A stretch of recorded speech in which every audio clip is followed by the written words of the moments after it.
Hey there, friends. Welcome back to As a Man Thinketh on Yanasa TV. So today I'm going to talk about wildlife corridors and some of the things that have been going on behind the scenes that I know about. And I'm bringing this up because some people watched a video on Lonesome Lands last week and questions started coming my way. And I thought about how to address them because they're right. I do know some things about this that I haven't talked about before on this channel. And it does put me in an interesting situation for numerous reasons to have this conversation with you. But after thinking it through and thinking about, what's right and what's not right, I decided that I should go ahead and do this video and talk about some of these things. So first of all, let me start off with playing this clip from Lonesome Lands. All right, so in the last podcast, we went all into the mod case. After I did the podcast, I got an email over the weekend from a Kyle Edoff. Kyle and Charles were classmates, and Kyle told me that he didn't think Charles had ever done anything wrong in his life, let alone steal government property and need to go to prison for it. But the other thing Kyle told me that kind of sent me on this wild goose chase is he told me I needed to look at a map and to really get a sense of what was going on in the neighborhood, kind of. Keely Cavello's done a ton of really good work on this with her website, America Unwon, and she has 2 articles kind of describing the case and what's going on. And when in her last article, she talked about a Dan O'Brien who was going around in the county and buying up a bunch of land for his buffalo ranch. But they feel like it's probably connected to this Travis Lunders, who is the Forest Service agent who is prosecuting the mods. And when I talked to Kyle, he talked about this Dan O'Brien, and that's why I need to look at a map to see what land he's taken over and how it connects to federal lands in the USDA. So I get on here, and this is Custer County, and so you can just search up, I search the mods, and then I search Dan O'Brien, Daniel H. O'Brien, and you come up with, these are the parcels that he owns. You can click on them and then go map. Shows you the land that he owns. And down here is where the mods own. And then I just start clicking around the neighborhood. And what I noticed down here was there's a lot of land owned by the Cheyenne River Buffalo Ranch. And so I look at who that is. A Cheyenne River Buffalo Ranch sounds real similar to what Dan O'Brien's doing. They have the same mailing address. And then I got to looking around. Dan O'Brien owns Cheyenne River. But then I got to looking next to the Cheyenne River Buffalo Ranch, and I find Bison Ranch LLC owns a ton of these little parcels here in the same neighborhood as Charles and Dan O'Brien. And so Bison Ranch LLC, who is that? So you can click on this parcel report and it brings up an address. They're based out of Ventura, California. At first I thought, well, it's another Dan O'Brien kind of entity, but Ventura, California, that seemed weird to me. So I just cut and paste that address into Google and Patagonia comes up, the clothing company. To be specific, that address is the Patagonia Great Pacific Child Development Center, which is where all the Patagonia employees, it's like the daycare for their employees. And so what is Patagonia doing buying up South Dakota farmland? So if you go back, you can see this is all of the property that Bison Ranch LLC owns, presumably Patagonia. And if you've listened to our podcast, Shad brings up a lot of times wildlife corridors, which means these environmental crazies they want to connect all the federal lands and make it so these in this case, I would assume buffalo and antelope can move freely between throughout the country. Really, farmers and ranchers don't need property. What we need is wildlife to be able to move freely throughout the country. And if you look further into Patagonia and their support for wildlife corridors, they have this was written in 2019 by a Senator Tom Udall out of New Mexico, and his hope for the wildlife corridors. This is Patagonia's website, and he talks about how these things need to exist. In 2008, they actually had a program called Freedom to Roam, introducing freedom to roam. And it was on the Patagonia front, we're excited to announce our new environmental initiative. If you click on any of these links, there's all kinds of stuff. There was maps, books, different websites. All of that is gone. They have it just takes you to their main page where they want to sell you their stuff. But the main reason for that is the same reason they're buying land under a different name and not letting anyone know what they're doing, I'm assuming, is because there was a big push, and especially Keeley talks about a Scott Edoff, which is Kyle's dad, I believe, who went to Washington, D.C. and fought against this Buffalo Gap National Grasslands, which was pushed around this same time. I think it was 2011. So just a few years after this Patagonia initiative was released, there was a big pushback that caused people in that neighborhood to go to D.C. and fight back against these kinds of things happening. And so as soon as I looked at this, you think all of this land here on the east side of, this is the Cheyenne River, all of the land on the east side of the Cheyenne River is federal wilderness. It's federally owned. And that, if you keep going east, you'll end up in the Badlands National Park. But if you keep going west, right over here, this is like Hermosa and Fairburn, I think. And in this area here is is Custer State Park.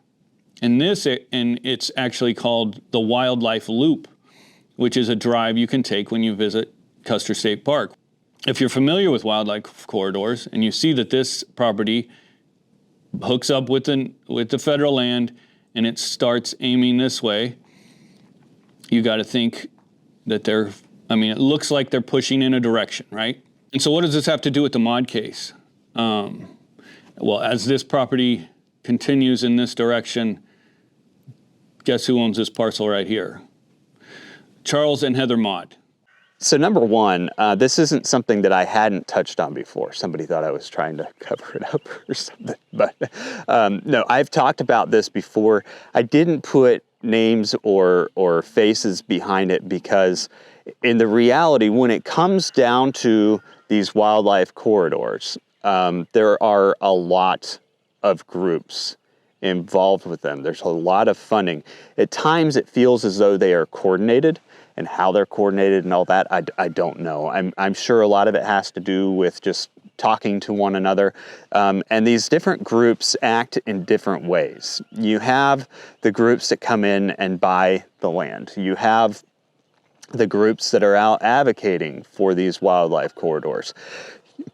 You have people within the government, and I'll get to this, who advocate and change policy and push to create these wildlife corridors in the name of conservation. The government does have an involvement with these corridors. And then you also have monkey wrenching groups who are aware of the progress of these corridors and go out and help make sure that things happen. Sometimes those monkey wrenchers could actually be government agents. But for the most part, there's so many different people, you can't, look at something and point fingers and say that person's doing it. I have never met Dan O'Brien, but I doubt, from what I do know, he seems like a nice guy. I don't think that he would necessarily be out to ruin somebody's life and send them to jail. And I certainly would hope that a company like Patagonia would not do that. And here's the other thing about this is, when they talk about roam free, when they talk about all these ideals and get a lot of investment dollars to do what they're doing, they're also creating a bison business. And there's nothing wrong with that. I think that conservation has to be sustainable. And those who are conserving our land and keeping it up, they have to be able to make a living at it to be able to do what they're doing. And I think at the end of the day, when you look at why people want these ranches, want these properties, is that they have been conserved by the ranchers. Ranchers themselves are conservationists. So it's an interesting parallel. It's just, what it comes down to is, do we want cows on it or do we want something else? And it's not just bison, okay? People think that this has to do with bison. It reminds me of a conversation I had with a prominent Native American who said, look, we've got to be careful of these groups pushing these roam-free, borderless objectives. It's beautiful. I think wildlife corridors are a beautiful concept. I love wildlife. I love the concept, the idea of them roaming free, but it is a bit of a romanticism, because in order to do that, we would have to break the very foundations of what make our country, our free society. And to do that in an unfair manner would put the whole system at risk. And as he said, if something gets out of hand, people are going to turn on the bison, and it's going to undo everything that we have done for the bison. And so when people have asked me about this, I've explained to them, I was like, it's a bit of a fringe concept. It's not something that everybody who works with the animal necessarily agrees with. But it is a beautiful notion, right? To have the Wild West again, truly wild. And there are people who really harp on it.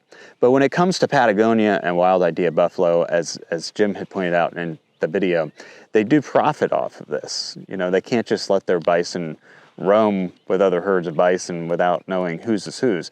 And I heard from somebody up there that they don't have brands on their animals, which is technically illegal. The Forest Service should have jumped on that. You're supposed to have anything that's grazing on the Forest Service property is supposed to be branded. And I'm not sure why Travis Lenders missed that, but somehow decided to go after a 100-year fence line dispute. But we're going to get into a little bit behind what's going on with the Park Service in a minute. Because like I said, you can't look at this and say these two groups, Wild Idea and Patagonia, had any involvement in this, other than the fact that what they're doing meets a certain ideology. Okay, there's another interesting part of this that happened the same month that they were indicted. And this is, if you start following the trail, this is where it leads you to believe that maybe there's something else going on here. Maybe there's something bigger than Wild Idea and Patagonia. And because like I said, they need to keep track of their bison. They've got the Wild Idea buffalo boots at Patagonia. Those are made out of bison leather from their herds. They sell the bison jerky from their herds. So it's not like, they could just allow this without borders thing, regardless of what they say. I doubt that's going to be the end game there. And Wild Idea isn't going to give up their land. They're not going to give up their land for a corridor. Who would do that if you had a corridor wrapping all around you? I mean, could you imagine how amazing that would be? The other thing that happened in that same month, and this is further to the west. So if you look at a map, the land in question is way up to the northeast along the river. The land that Jim had brought up and talked about a little bit is a little further west. Now, within this kind of this checkerboard of land ownership, you basically have a lot of mod land. There's a couple random other people thrown in there. A lot of USDA land, just random parcels owned by the USDA. And then you also have the parcels that are owned by Patagonia, the parcels that are owned by Wild Idea Buffalo. And really, this section is more important in my perspective if you're trying to connect the northern Buffalo Gap grasslands with the southern, or if you're just trying to widen this corridor as it shoots across to Custer and Wind Cave National Park. And there's another problem, with Wind Cave, the wildlife there from the Wildlife Conservation Society, they believe that those genetics are extremely pure enough to the fact that if a bison from Custer State Park, just to its north, were to escape, the Forest Service agents would shoot it because they cannot have those genetics mixing. So I do think that with all these different groups and this ideology of having this corridor here, you've got further complications down the road, okay? Getting these people to actually work together is gonna be a whole other situation. But I do find it interesting that in the same month that the mods were indicted, a large, almost 30,000 acre parcel sold. Now that parcel was actually a bison ranch, really good people. And this is something that had been in family for generations.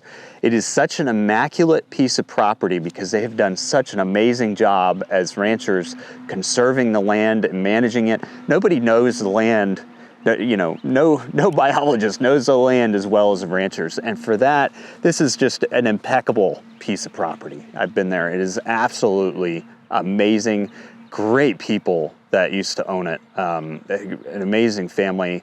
Their hearts were really into what they were doing. Honestly, the sale came as a surprise to me too. But the sale is at the end of the day, that's what happens eventually with multi-generational ranches is they sell, right? The surprising part is who bought it. The person who bought this particular ranch was the Nature Conservancy. At initial glance, as somebody who loves wildlife, as somebody who loves what they have done with that ranch, you think, I'm glad that it has been sold into conservation. It reminds me of the last episode of Yellowstone when they basically, after all these years of fighting to hold on to the ranch, they turned the ranch back over to the tribes because that's the best way of conserving the property. And so you see that a lot. A lot of these conservation groups want the ranches, particularly ranches, not necessarily farmland. They want the ranches because from an ecological standpoint, a lot of them have been preserved very well. And so it's an easy conversion into your conservation plans. And so who better to own that parcel than the Nature Conservancy? But if you zone out and you look at this and you think about, okay, there's an long-term objective of establishing wildlife corridors. And I'm going to come back to the Nature Conservancy in a second here because I think you have to learn how they've played this game a little bit and put this in perspective of timelines here. But when you scroll out and you really look at this thing, this acquisition puts things a whole lot closer to creating a corridor that connects the parks. A whole lot closer. And there are people on park staff, there are people who have been cheering this stuff on because this is what they live for, this is what they work for, is conservation. They want to see these corridors completed in their lifetime, okay? I think wildlife corridors are a beautiful idea. I think that if people are willing to sell their land at a fair price, get a fair price for their land and aren't forced off their land, it's a great idea. However, I will say that a lot of these groups pay way more for the land than any rancher could. And it's inadvertently keeping people, other farmers, other ranchers from being able to go in and put that land into production because it's driving up the costs too much. You couldn't put that land into production for what it sold for. So that's a danger that I think happens with these corridors and special interest groups. And we've seen that all across the U.S., not just with corridors, but with other acquisition tactics. They drive up the prices. They force people from being able to put that land into production for traditional agricultural use. And it has helped to consolidate the industry over the years. And it's been getting worse in the last several years, especially with foreign ownership of farmland, which we're trying to put a stop to. There's, in certain states, state representatives are starting to step in and be like, enough's enough, But like I said, I don't have a problem with wildlife corridors. I love wildlife, but I do have a problem with improperly taking things from people. And I think that from a standpoint of conservation and land use, we desperately need to keep the relationship that we have with ranchers when it comes to grazing our national grasslands and everything else, because we can't maintain those grasslands without grazing them. I'm going to go ahead and I'm going to jump to Point Reyes, California real quick, where the Nature Conservancy brokered a deal last January, because there are too many cross points here that I want to point out. So in Point Reyes, California, 12 ranchers out of 14 were purchased out of their lease agreements with the Forest Service to graze the Point Reyes National Seashore. And this negotiation happened behind doors. It happened with the Nature Conservancy, and of course the Park Service was a bystander They just were going along with whatever the groups agreed with at the end. None of the ranchers have been able to talk about what happened in the end because they all have gag orders put on them, non-disclosure agreements. So they can't talk, and they're definitely not allowed to badmouth the Nature Conservancy. The Congress has recently opened an investigation into this transaction, and there are members of Congress who have opened an investigation into the mods as well. And I think they should investigate both of these situations, because what is actually happening in California is illegal. The terms of their agreement go against Congress, our elected officials. We're at a stage in this where people feel as though they can act above our elected officials. And that's a dangerous point, because that's when we start running into these situations where people start doing things that go beyond democracy for their own objectives, their own ideology. That's scary. The whole system can fall apart, right? The whole American system can fall apart if the basic respect of private property is lost. And Point Reyes, back in the 1960s, when we turned it into a national seashore, there was an agreement made between the ranchers and the National Park Service that they would be able to continue to graze and maintain that land. And this is where I switched to this topic real quick, is these areas have to be grazed in order to be maintained, okay? So they've removed these cattle ranchers from the land, and their plan of action to continue to maintain the land going forward is, after removing these pollutant animals, is to lease these pollutant animals to put them on the land to manage it. It's psychotic. It doesn't make any sense. You destroy the lives of private ranchers, you destroy diversity in our food supply, to then just turn around and lease animals to put it on there. It's craziness. It is absolutely craziness. Now, this is part of a wildlife corridor for elk, okay? And the Forest Service actually went in and started cutting down fencing for the elk, and a judge stopped them, said, you can't cut down that fencing, but the judge didn't require them to put the fencing back up. So the elk have already, been coming and going as they please. It's funny how a lot of this stuff works. Judge will rule one way, but they don't, it's like they didn't go to law school in the first place, or they're intentionally doing what they do. But so there's a lot of questions around what happened there, and based on the original agreement and based on Congress's designation of what that land is to be used for, even if those ranchers gave up their leases willingly, they would have to offer it to another rancher. They couldn't just throw it into conservation. They can't just change the land use without the permission of Congress. But these agencies, they think they can do that. And what's interesting is there is an independent journalist who, a lot of people think what happened there was suspicious. So he used the Freedom of Information Act to request emails regarding what happened out there with those negotiations. And what he found was not a surprise to anybody, but it just kind of proves this point. When the Park Service says that they were hands-off, they weren't influencing in any way, they weren't running a campaign one way or the other. This was just a decision made between ranchers and the Nature Conservancy.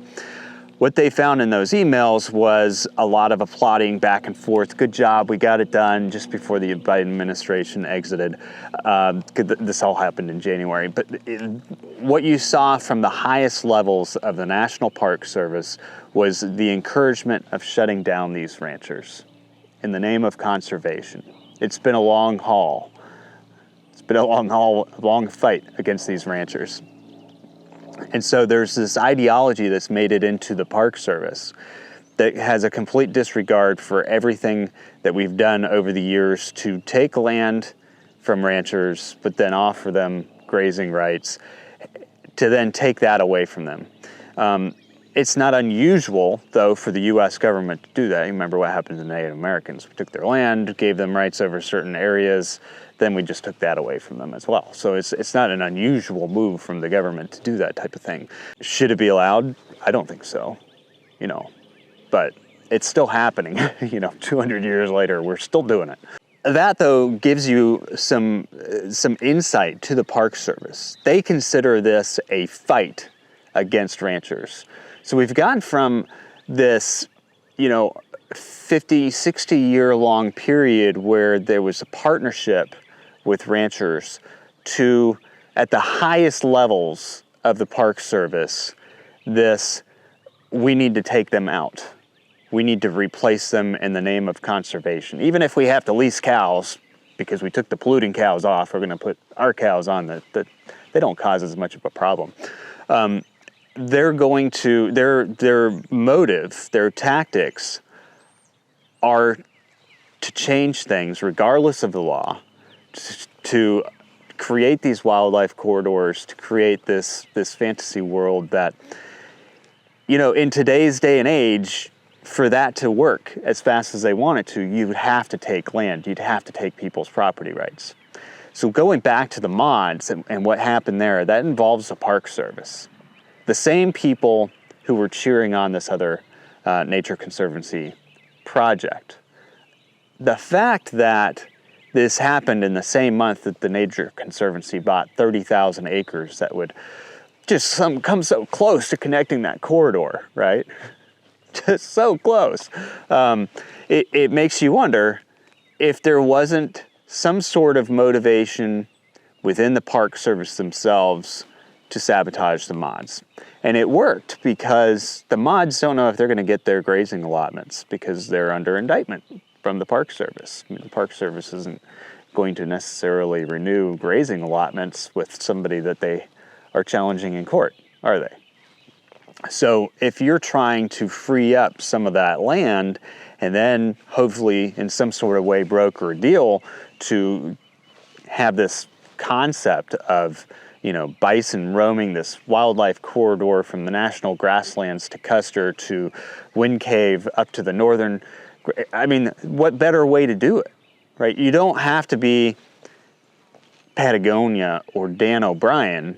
You just have to be the guy pulling the strings. They're not necessarily the ones pulling the strings. That's what I'm saying. So I don't think it's fair necessarily to point fingers at those two groups when there are so many other people involved in creating these corridors. And there's other groups as well, Defenders of Wildlife. I mean, I can give you a whole list. The World Wildlife Foundation, the Nature Conservancy, National Parks Conservation Association, Wildlife Conservation Society, PETA, all of these groups have been funding these concepts of wildlife corridors. And some of those groups are also funding monkey wrenching groups. And monkey wrenching groups, you know, in an undisclosed location that I was on, I was listening to a biologist with one of these groups actually talk about cutting the fencing between National Park Forest land and the land that was being acquired to create a corridor for the animals out of one of our national parks. I'm not sure personally of the legalities of that, but I did hear that conversation take place in this undisclosed location that I'm not gonna give up to you guys. It was a bit of an awkward situation, you know, because you're sitting there going, are you just openly talking about this in front of me? And, you know, in that same area, I also witnessed a situation where a ranch had been acquired and the carcasses of the cattle were still all over the ranch, which again is a bit odd. You know, the ranchers' cows died, and so they had to sell. And there was a group willing and ready to buy their land. Did that group that bought the land have anything to do with their cattle dying off? I don't know, but my suspicion tells me that a monkey wrenching group who knew about it just kind of played a hand at making it move forward. Like these advocates, these ideologies hit across a multitude of people, from our government to these private organizations to these extremist groups who go in on their own accord to make things happen. When I talked a lot about what happened in Oregon last year, and I've had some pushback on this, but there's no other explanation for it. BLM changed how they would manage land that was destroyed by natural disaster. It didn't have to be destroyed by grazing, but in the event that that land became unusable for its current use, that they could switch it over to conservation. The next week, you have somebody going and lighting the whole Cow Valley on fire. I have no doubt that that was an advocate that was acting on their own accord. But it doesn't change the fact that they've bought into this ideology and that they want to be a part of this and make a difference, and they want to see it happen fast, and they don't care about destroying people's lives in the process. And that's what you're seeing out there. That's what you're seeing with all of this happen.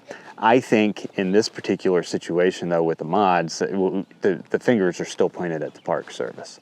I think that this is an advocate within the Park Service, and I think that whoever the advocates are that are driving this person have also had their fingernails a little bit in the federal attorney that's prosecuting them, because it is an overzealous prosecution.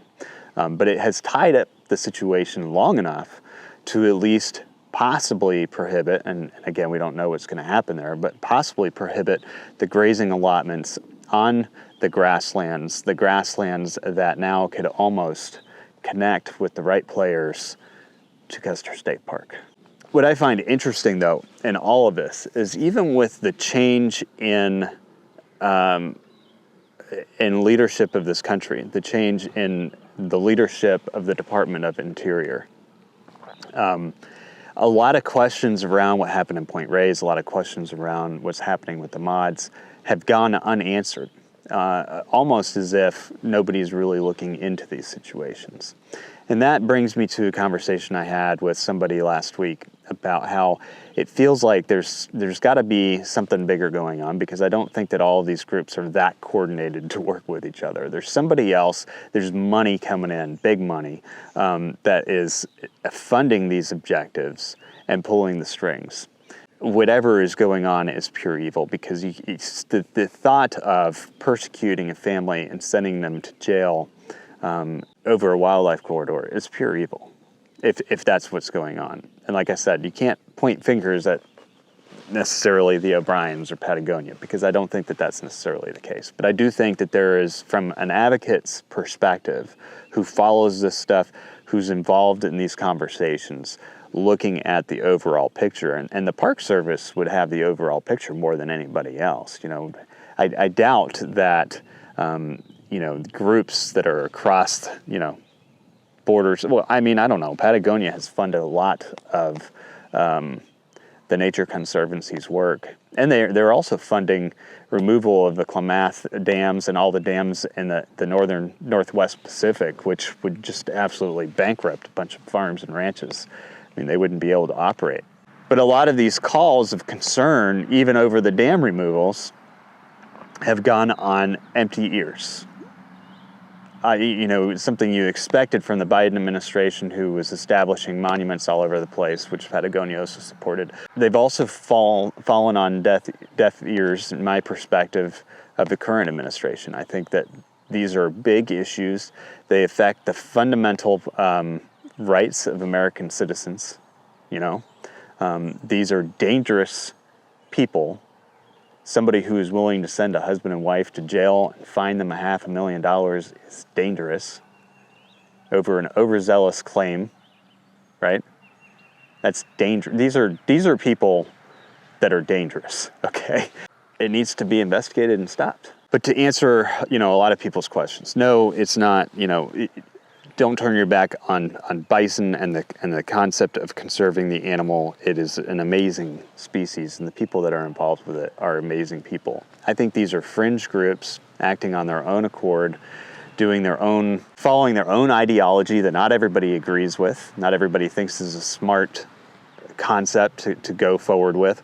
It's okay, like in my perspective, American Prairie, it's okay to buy up land fairly, in a competitive fashion, to create these corridors. Like, if people are willing to give up their land, give up their rights for some money, I mean, it's a fair market, right? Do what you want to. It would be amazing, absolutely amazing, to see these animals roaming those great distances, although I don't think that the migration patterns will be as big as a lot of people think that they are. To do that in a way that is sabotaging, taking people's rights, destroying people's livelihoods, destroying people's lives, is pure tyranny. It's unjust. It has the ability of destabilizing America. And that's why I think that it should be rooted out and these people should be looked into and prosecuted. It's absolutely wrong if that's what's going on. And, saying there's a lot of coincidences in this particular case. It's a very difficult situation looking across the span of how many different groups are involved in acquiring these lands and trying to bring them together, and the different philosophies of those groups they differ from person to person. But what we do know is that the Forest Service in recent years has acted in ways that some people question as being either malicious or forceful to make things happen. Whether it's at the request of these groups or not, I don't know.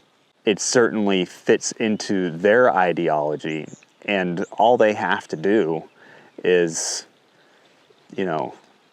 change the game to make it easier for these groups to be able to acquire the allotments and permits and lands that they want to acquire. They don't have to be involved. Anyway, guys, so that's my response to that. It is something that I brought up earlier, and my reason for not pointing fingers is because it's hard to point fingers at anything like that, and I don't think that it necessarily makes a difference. It doesn't make a difference at the end of the day. But the only thing, at the end of the day, they shouldn't have been persecuted. At the end of the day, you shouldn't have had an organization that legally isn't in line for the grazing allotments in Point Reyes to be able to go in and negotiate a buyout of those grazing allotments. But it's happening.